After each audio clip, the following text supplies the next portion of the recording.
হয় স্যাৰ কব। আচ্ছা মই মানে ৰাতিপুৱা এটা ফোন কৰি আপোনালোকক এটা অনুগ্ৰহ কৰিছিলো। মোৰ তাতে আপোনালোকৰ ফালৰ পৰা মোদীৰ এটা কলাৰ টিউন লগাই দিছে। হয় স্যার এইটো গম পাইছো মই। স্যার এইটো ইন্ডিপেন্ডেন্স ডে লৈকে থাকিব। নাই নাই ইণ্ডিপেণ্ডেন্স ডে লৈকে থকাৰ কথা নাই নহয়। মইতো মোদীৰ মানুহ নহয়, মইতো মোদীৰ ছাপৰ্টাৰ নহয়। মোদী বেইমানৰ কলাৰ টিউন এটা মই কিয় লগাই ল'ম? মই মোৰ পকেটৰ পইচা দি মই ৰিচাৰ্জ কৰিছো, মই টেক্স ভৰি আছো, মই চৰকাৰৰ পৰা একো পোৱা নাই নহয়, মোদীৰ পৰা মই একো পোৱা নাই নহয়, আৰু একো লোৱাও নাই। মোদীৰ মাত মোৰ একাউণ্টত কিয় আহিব? মোদীৰ কলাৰ টিউন নাই নাই নাই সেইটো নহ'ব। মোদী সেই এটা বদমাছ মানুহ। ইমান বদমাছ মানুহ এজনৰ মোৰ তাতে শব্দ নহ'ব নহয়। মোক বহুতে ফোন কৰি কৈছে আপুনি কি মোদীৰ কলাৰ টিউন লগাই লৈছে? মই বোলো মই লগাই লোৱা নাই, এইটো জিঅ'ৰ পৰা দিছে। এইটো নহ'ব নহয়, এইটো গুচাই দিয়ক, এইটো গুচাই দিয়ক। এই মোদীৰ মাতটো শুনিলে মানুহৰ এলাৰ্জি হয়।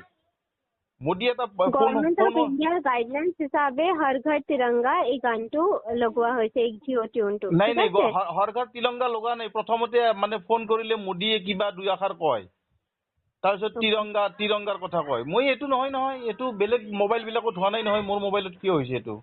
মোৰ মিছেছৰ মোবাইলত হোৱা নাই। হ'ব যদি হোৱা নাই এইটো হ'বই। নাই নাই নাই নাই নাই বেয়া নাপাব বাইদেউ। এই মোদীৰ মাতটো হ'লে এলাৰ্জি হয়, মোৰ খোজ লাগি যায়, একদম খোজতি উঠি যায় মোদীৰ মাত শুনিলে।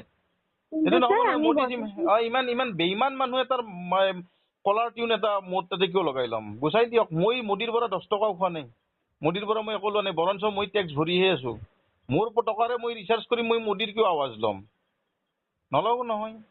মোদীৰ মাত নোহোৱাকে আপোনালোকে দিয়ক হৰ ঘৰ তিৰংগাৰ এই গান দিয়ক, মোৰ আপত্তি নাই, কিন্তু মোদীৰ শব্দটো আহিব নোৱাৰে। এইটো বন্ধ কৰি দিয়ক, বেয়া নাপাব। নহ'লে জিঅ' চিম পৰ্ট কৰাই ল'ম মই নালাগে। মোদীক ঘৃণা লাগে মোৰ। মোদীক মোৰ নহয়, বহুত মানুহৰ ঘৃণা লাগে। সোনকালে কাটি দিয়ক, সোনকালে কাটি দিয়ক। ওকে, তেওঁ আমাৰ কনচাৰ্ণ নহয়। মানে আমাৰ হেৰিটো হ'ল হৰ ঘৰ তিৰংগা, এইটো গভৰ্ণমেণ্ট অফ ইণ্ডিয়াৰ গাইডলাইনছ হিচাপে আপুনি দিয়ক, আপুনি ঘৰ ঘৰ তিৰংগাটো দিয়ক, মোৰ আপত্তি নাই, কিন্তু মোদীৰ মাতটো কিয় আহিব মোৰ মোবাইলত? ওকে, এইটো গোটেই জিঅ' টিউনটো এনেকুৱা জিঅ' কোম্পানীটো মোদীৰ কোম্পানী নেকি? মোৰ 239 টকাৰে মই ৰিচাৰ্জ কৰিছিলো আগতে যোৱা মাহত। এইবাৰ ৰিচাৰ্জ কৰিব লগা হৈছে 350 টকা। 350 টকা, 110 টকা আপোনালোকে বেছি ৰিচাৰ্জ কৰিছে। তাৰপিছত মই মোদীৰ মাত শুনিম মোৰ মোবাইলত, তাৰপিছত মই মোদীৰ মাত শুনিম। কিয় শুনিম মই? মোদী মোক ভৰাই দিছে নেকি পইচা? এইটো আপুনি বেয়া নাপাব। আপোনাক মই কোৱা নাই দিয়ক, আপোনালোকৰ কোম্পানীক কৈছো। আপুনি ব্যক্তিগতভাৱে নল'ব। আপোনাৰ লগত মোৰ এইটো কোম্পানীৰো ভুল নহয়, এইটো গভৰ্ণমেণ্টৰ কথা আমাৰ শুনিবই লাগে ন।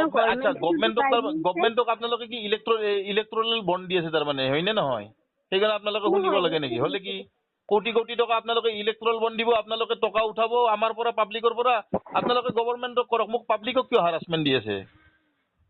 পাব্লিকক হাৰাচমেণ্ট দিব লাগে আপোনালোকৰ কাম নহয়। এইটোতো গভৰ্ণমেণ্ট BSNL দিয়ক টিউনটো, BSNL দিয়ক, সেইটো গভৰ্ণমেণ্ট কোম্পানী। আপোনালোকৰ কোম্পানীটো গভৰ্ণমেণ্ট কোম্পানী নহয়। কি ক'লে? ইণ্ডিয়ান কোম্পানী হয়, এইটোতো প্ৰাইভেট কোম্পানী না। এইটো আপোনালোকৰ অনিল আম্বানী নে মুকেশ আম্বানীৰ